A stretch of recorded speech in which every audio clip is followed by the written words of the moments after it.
like the idea that I'm able to save lives. And I think for me, passion is not about what you do, but the mindset that you're in. So for me, my passion is technically collecting passions and paths, right? Have you ever seen someone living an amazing life and thought to yourself, how'd they get so lucky? If you are not currently living a life that's on your terms, a life by your design, then this podcast series is for you. This is the More Confidence with Luna Guy podcast. And in this special season, I'm going to be interviewing people who are living a life by design, living a life on their terms. And I'm going to find out once and for all if it is just luck or there's something more going on. Let's dive in. Catherine, I can't say I've ever met a rescue diver before. And I feel like you must be one of the first people I have. Can you tell me what that is and what kind of experience have you had with that? Oh, that is really interesting. Actually, there are a lot of rescue divers, and I think personally, I mean, it's just a matter of getting to know them. I feel because to be a scuba diver or to be a rescue diver, I think most would consider it more of a side hustle or something that they would pursue during summers, during weather that is like conducive to, like nice weather and nice time to like swim, right?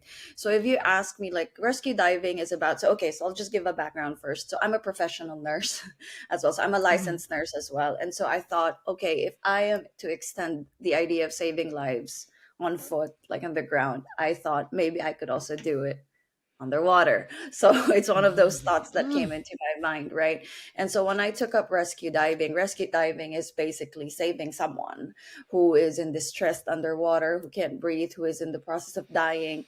And there are also other certifications. I'm also a search and recovery diver. So which means, sometimes you would have to recover things, people, those type of those type of recoverables. And so it goes hand in hand. And the reason why I took up rescue diving is because I want to extend this purpose of saving lives in a different environment, such as being underwater. And of course, I like the idea that it is fun to actually do fun dives, and just dive. And I don't know, I have this relationship with water. If you ask me, like it's one of those places where I feel I'm so grounded. I'm an overthinker. I would have to admit that, and so I think about the past and the future a lot. And so when I one way for me to deal with this overthinking, controlling issues is to really engage myself, wherein control is less to my, how do you say that? I'm under the nature of mercy. So rescue diving is more doing your best, trying to save one life, two lives, making sure that you know what to do, but at the same time knowing that you're under the mercy of nature. So I do have like my reasons, my whys for why I do things, like I said. And so that's just a background of like why I ended up doing rescue diving, what's it about, and how I even thought of how this benefits me. So Oh, I love that. What? Tell us about the most outrageous or scariest kind of moment you've had on a rescue dive. So actually, I haven't really had an experience of what do you call this, like rescuing a person. But part of the Mm, training, because I've had maybe 3 days of training, wherein mm, the professor or my instructor wouldn't tell me what is to expect. So there would be times wherein he would be with me, and then studying things that I need to do, or like running through the drills on what to do when I need to mm. save someone. And all of a sudden he actually got someone from the resort to say like he's drowning or something, so like an actor. And so I would Yeah. be placed in a situation where, okay, well, you're learning rescue diving, you are in the process of being one, so what are you gonna do? So that kind of drill. So that's like the farthest I've gone, because for me, to be certified as a rescue diver and a search and recovery diver, I have taken this, but it's alongside, it's for the reasons of me being useful eventually, but it's not Yeah. something that I practice in order for me to make myself like a living, if that would make sense. So, yes, go ahead. Yeah, it does make sense. Researching, and having the conversations with you before we jumped on for this conversation today. Right. I love how you described it. And I've never heard it described like this before, but you described yourself as multi-hyphenate. You live a Yes. multi-hyphenate life. And the way that I kind of see that visually is, rescue diver hyphen mother hyphen nurse hyphen traveler hyphen startup owner hyphen Swedish learner. all those kind of multiple hats that you wear. Is that what you mean by it? Yes, it is. And in a way, so there's this method called multi-hyphen method. It's by Emma Gannon. She has this book, and that's the name of the book, actually, the multi-hyphen Gotcha. method. And it kind of explains that we are capable of creating multiple paths for ourselves. It's about creating options, creating ways in order for you to live life in a meaningful way, but not limiting yourself to just one path. Because I think before we are taught that, if I end up taking psychology, then I end up being a psychologist all my life. And maybe in your lifetime, the average switches or transitions that you will go through is thrice. But in my case, it's more like, yes, okay, I do think that's possible, but I'm also, I think, capable of creating different routes for myself. So like, say, for example, like I said, I graduated Bachelor of Science in Nursing. I still am taking some of my cohorts in the US right now because I didn't really want to let go of it. I like the idea that I'm able to save lives. I like the idea that I have this healthcare path as an option. And I think for me, passion is not about what you do, but the mindset that you're in. So for me, my passion is technically collecting passions and paths, right? So that makes it more easier, if that makes sense. So I'm not limiting myself to an actual occupation. So there's that, right? And I told you earlier, it's like, well, if I can save lives here in land, why can't I do it in another environment, such as underwater Mm. or being Mm. where there's like a body of water involved? And so I engaged myself there. And then the next, actually, I'm giving examples here. I said, okay, but if I do my fun dives, because I really love being in the water, like being close to the water and actually diving, I told myself, okay, but if that would be the case, then I would have to be able to carry people, keep up with my strength, carry my own bags, my own gear, because usually in the Mm. tropics, like, say, I was born and raised in the Philippines, and I've done my dives in Asia, right? There's this habit wherein people just carry your things. And for me, my values include independence. I don't like people carrying my things because I am capable of doing so. And I thought to myself, then I have to keep my core strong. I have to, keep my body like um, worked up, or basically able to carry other people and carry myself. So I actually did pole fitness after that. And so I didn't stop at being a pole student. So right now I'm also taking my instructorship. So it's not just about collecting hobbies. It's more of collecting hobbies and activities. It's also about, what are you going to do with it? Like, how are you going to make yourself Mm. fulfilled with it? So it's like kind of gamifying, if you think about it. And you get to use it when the situation calls for it, the actual activity, but otherwise you get the skills and the values and the traits that you build up for actually doing these things in order for you to live a meaningful and fulfilling life. So that's at least how I see it. And you're right to say that when you talk about multi-hyphen, it's like a dash, because a hyphen. So if you know a hyphen, and Yeah. then you think about multi-hyphens, so basically you're carrying different roles and wearing multiple hats. It's fascinating to me to hear you speak this way. And what I really find really interesting is your why behind this. As I was listening to you, Catherine, speak about, you know, okay, cool, I love diving, I love being near the water. I also need to be fit in order to carry my own pack and my own gear, and maybe potentially from a rescue perspective, carry a person. So now Yes. that's informing you going to the gym. I'm hearing that there's almost a set of values or principles that are driving you to select certain things. You obviously want to make a difference in people's lives, Right. saving them, in on land, in the water. But I'm also Mhm. hearing that there are, everything seems to be connected in these hyphens. They're Yes. connected by something. What is that, or what are the other things? Are they your values? What connects all these different hyphens that you have, do you think? I think so. Okay, I'm gonna talk about from the technical perspective, because again, it's a multi-hyphen method, right? It's a type of Mhm. way of living. The idea is, there's in Emma Gannon's book, there's this term called career portfolio, which means you create different paths, but they're not meant to go against each other, because if they do, Mm. then you would also end up being spread thin. And doing these things is not about spreading yourself thin, but rather making your life more meaningful and purposeful. So I follow that. And the second is, I think it takes this type of mindset wherein resilience is there, grit is there, drive is there, Mm. and patience as well. So, and I think, by the way, I do have a 10-year plan for every decade. I do have a 10-year plan, and that kind of gives you certain values, right? Values and traits that allows you to actually do multiple things, with patience, with Mm. understanding, with, a little, for you to be a little bit more kinder to yourself whenever you don't succeed or you fail and stuff like that. Mm. So I think on a technical aspect, there's this thing called career portfolio. But of course, on the values, if we talk about values, then you're right to say that as a person, I think I my anchor basically is to make a difference. So if I know that, if I can justify that what I'm doing is a step towards making a difference towards others, people, other lives, then I would go for it. I Yeah. do think that I for some people, they like, okay, for me, my goal is to be a director, to be a startup owner, or whatever Mm. occupation. But I think for me, your role or your designation is just a tool towards carrying out your purpose. And I think for me to be in the service of others is to kind of wrap that up. So if I think that that allows me to do it, then if I can justify the idea that what I'm doing allows me to be in the service of others, Mm. then that is enough anchor for me to actually do it. Yeah, even something that might on the outside appear to be for you, Individualistic. i.e., Yes. training.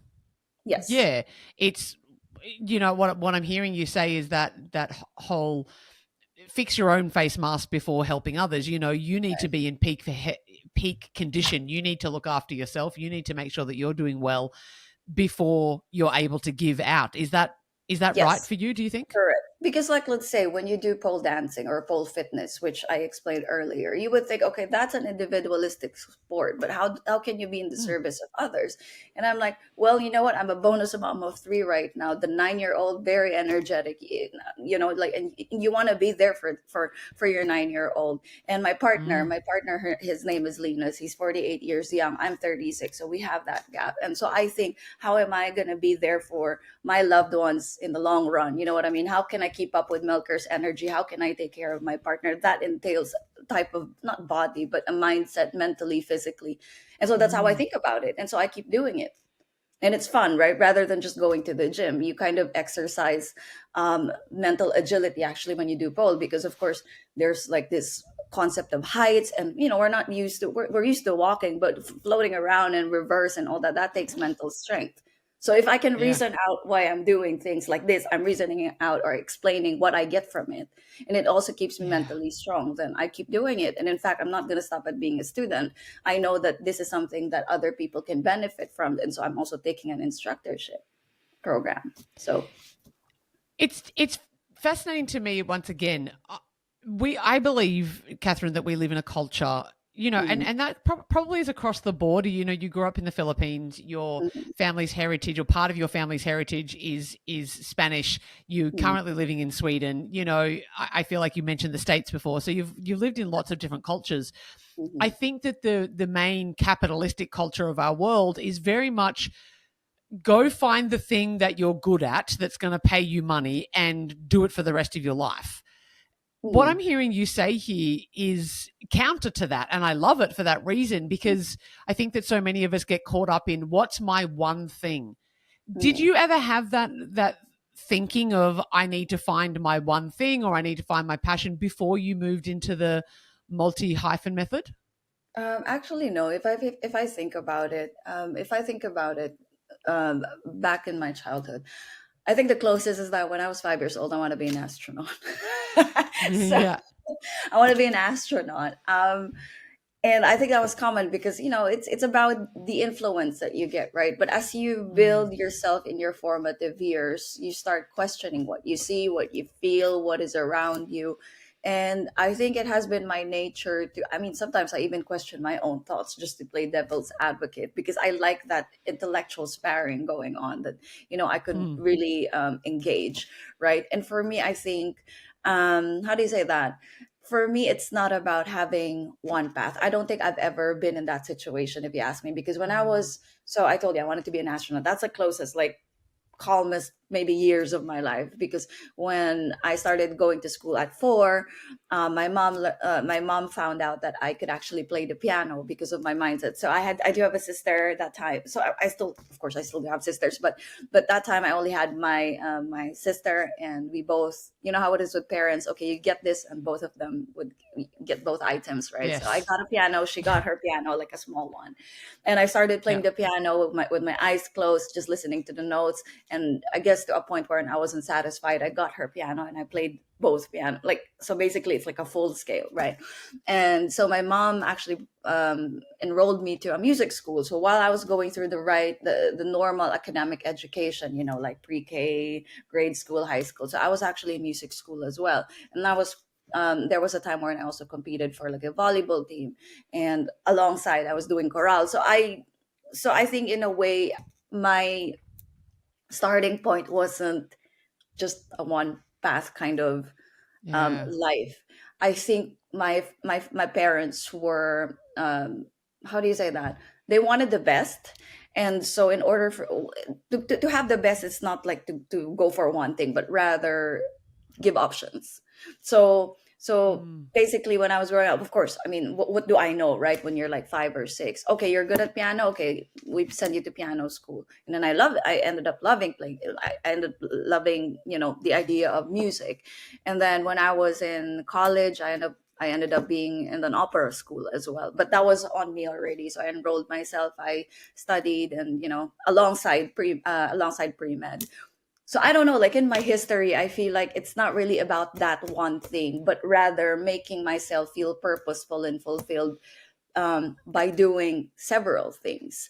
And look, I'm not saying Mm. that I'm gonna, like, if, like, let's say I ended up finding one thing in my life. I'm just giving an example. It's not like I'm gonna, um how do you say, resist it, right? But it's just, I don't think I'm built that way. For Yeah. me, it's about living a meaningful life, because we only have Mm. one, and I think purpose really counts. um for some, I think the reason why they end up working for the money is because they know that the purpose is, it gives them the liberty and the resources to give what's best for their family. So, I respect that. And don't get me wrong, I mean, we all need to pay the bills. And one thing that's good about the multi-hyphen method is, if you develop different hobbies and skills, it just doesn't stick with talents, right? And you could eventually create another revenue stream too. So, like in my case right now, Mm. yes, I do work for startups, but at the same time, it's like there are other ways for me to, to incur revenue. And one thing that kind of drives me in order for me to also profit is in order for me to upgrade my hobbies, so to speak. And if I upgrade Mm. my hobbies exponentially, then I can be in the service of others. Am I making Yeah. sense? You are. Have you ever felt the pressure? Because I'm hearing that, you know, we're on a show about getting lucky, right? Like, is success based on, and success and happiness and living a life on our dreams based on luck? And it's interesting because the more that I have conversations with people, I think that there are some circumstances that make us fortunate, like Right. even just where we're born and raised, or, the culture to which we're in. What Mhm. I've learned is that people definitely have to make their own path anyway. And there are some kind of fortunate, your parents didn't necessarily want to lock you into anything, and that was lucky. Have you felt the pressure of society ever in your life, do you think, Catherine, to pick something, Oh, or to yes. pick a few things or something like that? Have you ever felt the pressure? First. So remember earlier, I was like, are you, earlier before we started our podcast, I was like, okay, are you gonna, what are you gonna do? Are you expecting me to introduce myself? Are you introduce me, so on and so forth? And it's because I actually do have a reason for it. One of the struggles of being in this state of, not mind, but following this type of method or following this purposeful route for me is, I do have a challenging time sometimes introducing myself, because Mm. I think in this kind of, not culture, but we're always expected to introduce ourselves based on the role that gives us the profits or Money. money. Yeah, yeah. What do And you for do? me, Hi, you're Catherine. What do you do? right? Yes. So actually, I remember before when I had to introduce myself. So I would introduce myself for what I do for a living, but at the same time, there are other streams for how I make a living. But some streams I enjoy it, and some streams it's like, just to keep it balanced, right?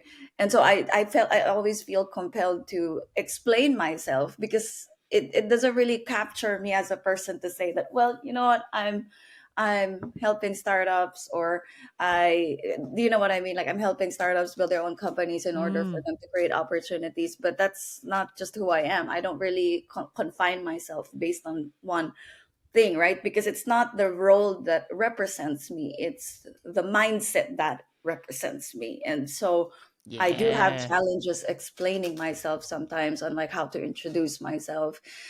Before I even had a How do friend. you usually do it? Me. So I just say I'm Catherine. I'm Catherine. Recently, what I do is like, you know what? My name is Catherine. I moved to Sweden like over 4 years back. I'm a bonus mom of three, because I think the way you introduce yourself, the things that you talk about, represents your values or what is important for you. And for me right now, Mm, one thing that I could say is it's my family. You know what I mean? yeah. Because I guess in some areas it's more like, what car do you drive and what do you do for a living, and that doesn't really represent me. So that's why I don't really like to actively talk about those things. I talk about what is important for me, which is, keeping myself healthy for my family, and like stimulating my brain by reading books, self-care. These are the things that I Mm, actively talk about. But in terms of like what I do, I talk about the output for the things that I do. So an yeah. example is, okay, there's this startup that I worked for before. Well, I still work for it now, but of course the purpose and mission, so on and so forth, kind of changed, right? But the reason why I took that is because it's to provide 1 million opportunities to Filipinos. And that's what I like. I mean, Mhm. it's not my role, but rather the output for why I do it. So I talk about that rather than saying, oh, I'm a partner, I'm a managing director, so on and so forth. So it's just a tool Yeah. for me. Yeah. Just a tool. What are you reading right now? And that could be nonfiction or fiction alike. What are you reading? What's on your list at the moment? So I don't know if you know the Gottman. So they're like the experts in relationships, and Hmm. so they have like workshops. They have books to kind of tell you what makes marriages successful, or what keeps it going, so on and so forth. So Mm. that's actually what I read. And the reason why I read it is because with my partner, so we've been together for over a year now, and he's also a curious person. Like really, when I say curious and open minded, like we're both the first to say that we don't know everything in the world, even if we've already accumulated so much knowledge. And it's because to be open to experience and knowledge is very important. It humbles you, right? And so Mm. I just wanted to share that based on like my readings, there are three kinds of healthy couples or healthy marriages, even if it doesn't sound healthy. So there's like validating, volatile, and avoidant. Those are still considered healthy because for each type of marriages or relationships, they have pros and cons, right? So for the validating, they do like follow a path of how to not argue, but when you have fights, because usually fights can make or Yeah, how break to a disagree. relationship, right? Mm. And we have this term, me and my partner, we have this term about we don't like pebbles are there, but we can't turn it into some boulder because eventually it's going to be resentment. Like it's going to be in a form of Yeah. resentment and it's hard to get back. So we're Mm. very aware of those little things. And so for the validating couple, it's more like, okay, so you validate each other's first. Okay, I hear you, you hear me. And then you try to negotiate. So there's like a process, like you validate first, and then you negotiate, and then you end up finding a solution, right? Because usually the problem is, instead of validating your partner, you end up defending yourself. Usually that's like an instinct. You defend yourself, and it becomes like a cycle of Mm. defensiveness, and you Point don't want. scoring. Yeah. Exactly. So I'm Mm. trying to, I mean, this is something that I've already learned in the past, and I really like it because it kind of like makes you learn more about behaviors in general when you relate, because we are social beings, right? And of course, if I would be with my partner for, I mean, most of the time, and then it means I would have to learn a way for us to, to be together and for us to be in a harmonious relationship, which is important because your Mm. home is supposed to make you feel safe, and those type of like things. So that's why I read. Maybe you think, okay, it's mindless again, but there's something there. There's a reason why I read it, and there's a reason why I guess it boils down to be wanting to be a better person for yourself and for Yeah. others. And so I read this type of books. And I can see that in you. I Mm. can really see that every avenue that you've discussed so far has been towards a betterment of like how can I gather more skills, more knowledge, more experiences so that I may continue to make everything in my life and those around me, including myself, Hmm. optimized. How can I make myself, function at a better level mentally, spiritually, physically? Right. Tell me, Catherine, you're a reader of books, I take it. Yes, is that right? Say that Yeah. again. So you're a reader of books. You read Yes. books Yes. in your life. What is either like one, two, or three books that have, when you look back on your life, like they were a game changer. You read it, and from that point onwards, things shifted for you. Do you have any Uh, of those? yes. So for me, okay, so the Gottman book, that is one. The Mm. second one is The Art of Not Giving a Fuck. The Art Yes, of I Not love Not Giving Giving a a Fuck, Fuck is because I beautiful. really, I have this thing about really caring so much, and it's Hmm. just, nice to read books to give you another perspective on how to handle yourself in situations wherein things don't go your way, and the book allows you to realize that you're not alone when you think in a certain way as well. And the Yeah. third book is, it might sound like a joke or a meme, but it's my pharma, what's it called, it's my pathophysiology book. So have you heard of this jokes Oh, where, okay, give a book that made you cry because like you're emotional? I'm like, oh, those are like my medical books. No, but no, because it's you're true. like that change. That makes me So, cry. That textbook made me cry. but you know what? There's a reason, because I am a very methodological person, and Mm, pathophysiology is a subject that I took in pre med. So I took nursing, right? And it mm, basically allows you to create a workflow for how diseases come about. So if there's a person and you have diagnosed this person with like diabetes type A, and then to rule out another disease, so it's like three diseases all in one, then it is my job to create a chart presenting the predisposing factors and precipitating something that is in their genes and something that's in environment, their lifestyle, and then I try to keep it like related and all together to make for the diagnosis to make sense, and if to check if the gotcha. diagnosis is even correct. So if you think about it, that kind of mindset represents also how I live my life, right? So if, like, let's say, if I know that I'm being in the service of others, if I take steps backwards, what are the things that are happening? What are the things that I've done? What are the things that are present in Mm, my life right now? What are the things that I currently accumulated? So it's like a chart, right? And at the same time, this type of mentality, I've carried it towards creating businesses, or turning an individual or a businesses, like a business ideas, into like a startup or a company. So the reason why I said that changed, the game for me, is because I really love that book. I love that book. I love the subject. Um, it's probably one of those subjects that most, students would hate, because it's probably hard, difficult, etc. But you get a lot mm. from anything that's hard and difficult and challenging. Don't you And ever to be honest, just it also gives you that confidence, right? So yeah. So and I as think you those build your are just knowledge two around it? books. Exactly. So What was pathophysiology. it called again? Just speak it slowly for the listeners because I didn't quite grab it. What's that book called? So the subject, so it's a book that it's a subject that I took in pre-med, but that's what the book is about. So the name is Pathophysiology. Pathophysiology. So Yes. Patho physiology. Yes, it's that book, that one Yeah. book that I used. Yes. And then the other Wow. is The Art of Not Giving a Fuck. And the third book is it's called Gottman, Seven Pointers, I think, for why reasons Yep. marriages fail. So yeah. Yes, yeah, and the Gottmans do absolutely incredible work. Mm. Incredible work. You wear multiple hats. You're multi hyphen. It's a way that you live your life. You've done extraordinary things, over your life. I mean, even just the fact that you've written two books in Q1 of this year. Yes. You do pole fitness. You have multiple different projects going on. You're learning. I was going to say Swiss. Is that Swedish. right? No, No, Swedish. it's You're a learning. You're normal. learning Swedish. You Yes. you know you're driven by an insatiable curiosity and passion for diverse experiences, right? You Yes. Mhm. you hail from Manila. You now live in Sweden, which is your home, and you've journeyed across continents for work, family, love, and you really embody an essence of a global citizen, which I adore. You transcend the boundaries of nationality and you discover the power of resilience and self-belonging.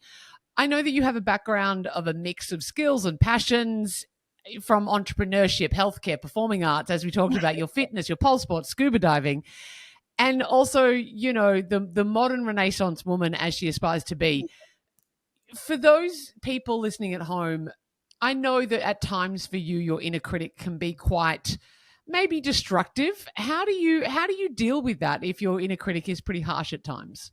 You know what? I have to be honest that my inner critic, when it just pops up, it's pretty harsh. And Yeah. I've actually, what do you call this?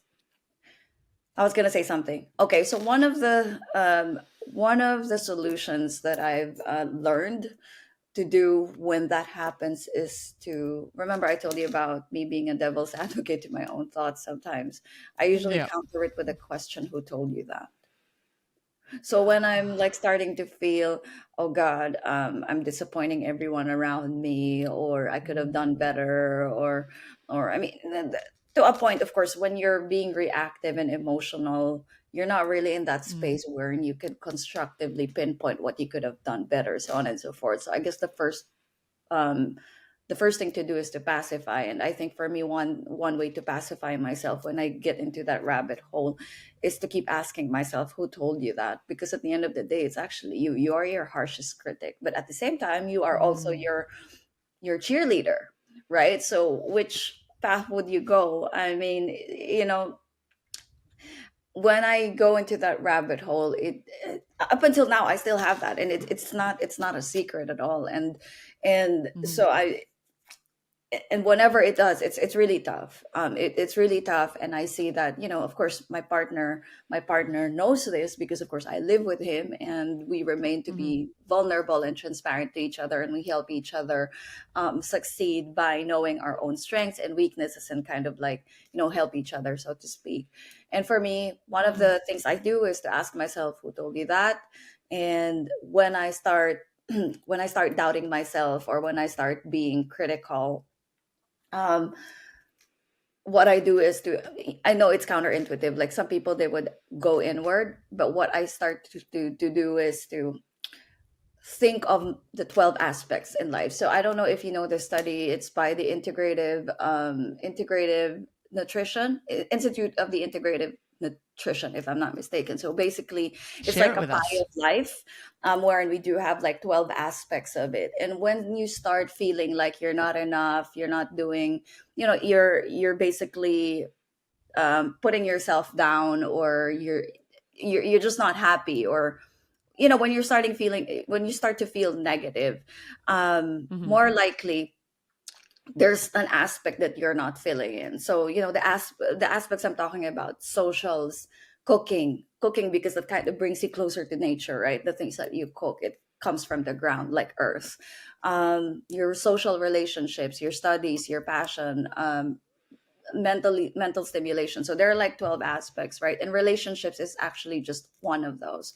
So basically, when I go into that state, either one tool for me is to actually question, who told you that? And the second is I Mm. evaluate I evaluate the my life, my current state. Like, am I feeding my mind well? Am I feeding my body? Am I, do I feel nourished? Am I getting enough sleep? And then from there I start to correct those little things. That's Yeah, right. So you have the internal dialogue. So the inner critic mm, comes up. It's speaking nasty things towards you, being right. very harsh about your success, about who you are, all that kind of stuff. Yes. You doubt it, right? You doubt your doubt. You Yes, question exactly. the inner You critic, question it. and then you kind of sit there and go, like, you look at what's happening in your life. Well, how much screen time have I had this week? Am I been getting efficient sleep? Have I been moving my body enough? What's my water Yes. intake like? You're literally looking at what I just observed there, and it was very kind of practical from a nurse perspective, right? From a Mm, medical perspective. Cool. Pathologically, internally and externally, what there is a whole myriad of different problems that it could be. So let's rule out are you premenstrual and therefore cranky today?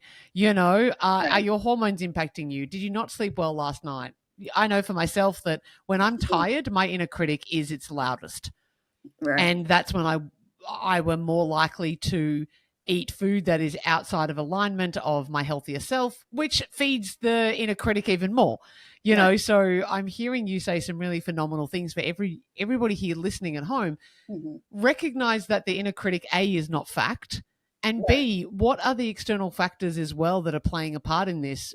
Are Mhm. you caring for yourself as much as you possibly could be in this moment? And is that impacting the way that your mental conversations are happening? That's Right. what I'm hearing you say, Because really. I think we're all responsible for ourselves in that sense. And the reason why I had to Mm, highlight this too is because what happens is if, like, let's say, 8 out of 12 of your aspects isn't really like working right now, or it's not being fed, what would usually do is it's like a muscle. If 7 is not working, you would expect that the rest would have to compensate. And remember, relationships is yeah. one of them. So eventually you would be like, am I good enough? If you're questioning yourself, that would spill over to your partner, wherein because you cannot validate yourself, then you pass that on to your partner, and your partner ends up being in this space where, wait, hold on, I'm not even supposed to do it. Of course, he's gonna help you, but at the same time, is it healthy for your relationship? So eventually it Mm, will that aspect would also break. And so for me, it's important for you to look at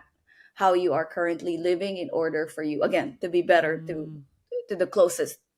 I mean, in my case, it's my family, and you want to be the good bonus mom. You want to be the good partner, and you also want to be good to mhm, yourself. So that's why it's important to assess and you just don't stop at doubting yourself. You really have to find like a root cause of why you're feeling in a certain way, and that is different from actually learning or having the vocabulary to explain it too.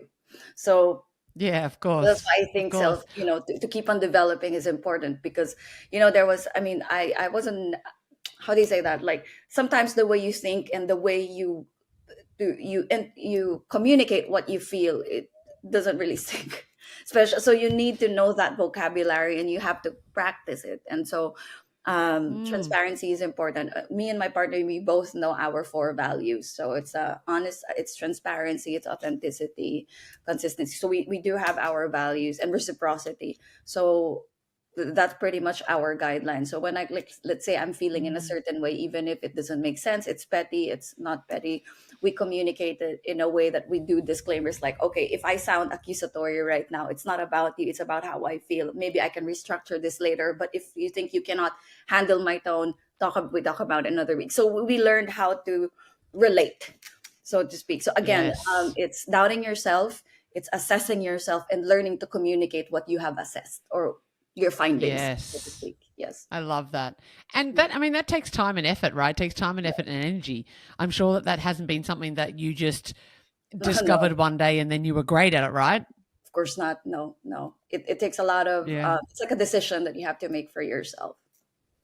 Mm. Mm. What are So the when you 12, you decide, say the 12 aspects? Where's that from? it's What's the book? Is it a book an or a teaching or? yes, so it's called an institution of integrative nutrition. So it will tell Oh, of you that integrate. mhm, it's IIN. Yeah. So it's like a IIN. pie of life. You can look at it. So it's like a pie of life. There are 12 aspects: your socials, your spiritual, your religious. I mean, those are 3 different Mm-hmm. things. Nature, sleep. So there are different aspects of it. In a Yeah. relationship, it's not your whole world. That's just one slice of the pie. And so, yeah, Yeah, that's great. So IIN for anybody who wants to go check it out. there you go. IIN for Nelly, right? Mhm. Into integrative. Yeah, it's fabulous. I love it. Tell me, for you, Catherine, what professionally, if we wanted to work with you, Okay. where would we go? What would we do? I think so. First off, I do love the idea of, again, being the service of other people. And right now, on the Mm, professional side of things, it's creating opportunities, right? Be it creating companies in order for you to employ other people. That is an opportunity. And I think my strength is actually, so my personality is, I'm an introvert, and to be specifically, I'm an INTJ type A. So if that were a profession, that's an architect.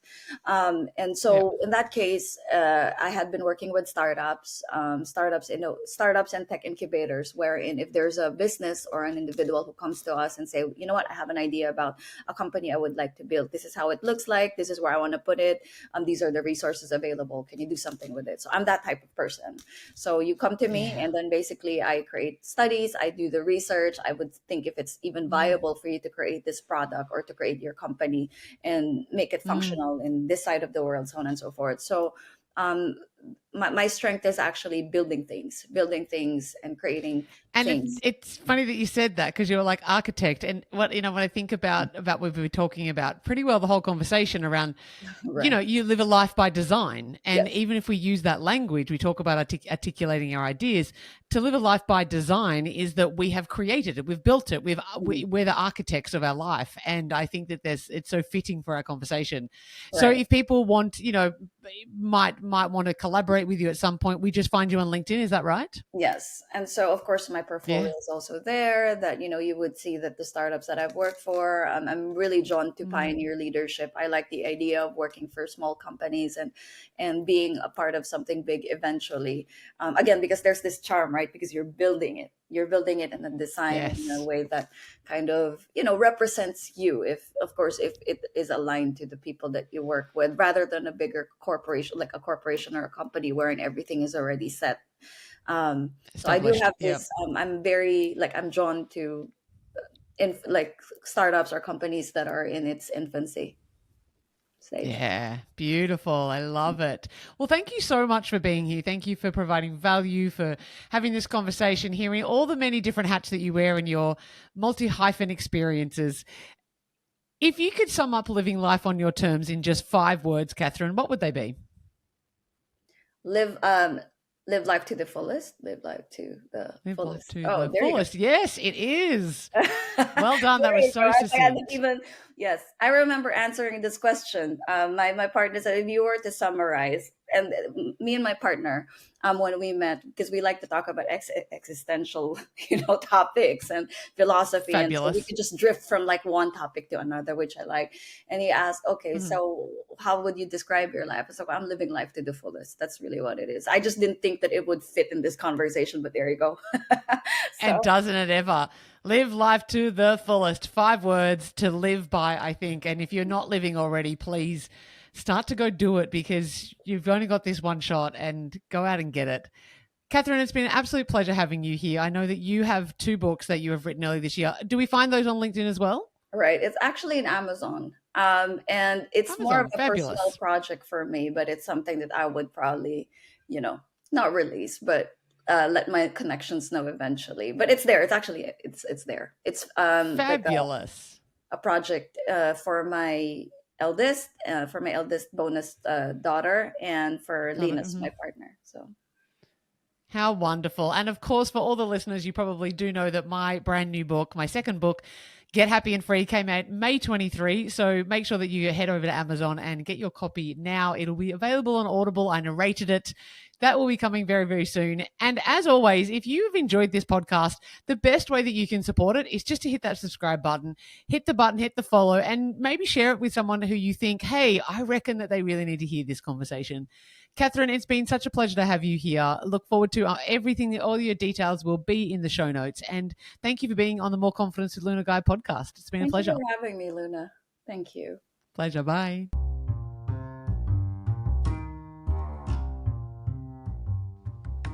Thank you so much for listening to the More Confidence with Luna Guy podcast. I hope you feel more confident, more self-assured, and ready to go tackle the world's problems and maybe kick ass in some of your dreams. If you haven't already, I would love for you to like and subscribe, follow, and maybe leave a review so that other people know how to find this awesome podcast too. If you're wanting to sink your teeth into something even more juicy, my #1 best-selling book, Perfectly Imperfect, Your Complete Guide to Loving Yourself and Loving Your Body, is now available on all good bookstore sites, both in print, digital, and I narrated it for Audible as well. If you think that coaching or maybe one of my courses is for you, why not head to www.moreconfidence.com.au and get in touch and see if we can talk. And of course, you can find me all across the social medias. That's Facebook, Instagram, TikTok, Twitter, YouTube, which is where you're probably listening now. or maybe even here on the podcast platform. Sending you big love and wishing you a beautiful day.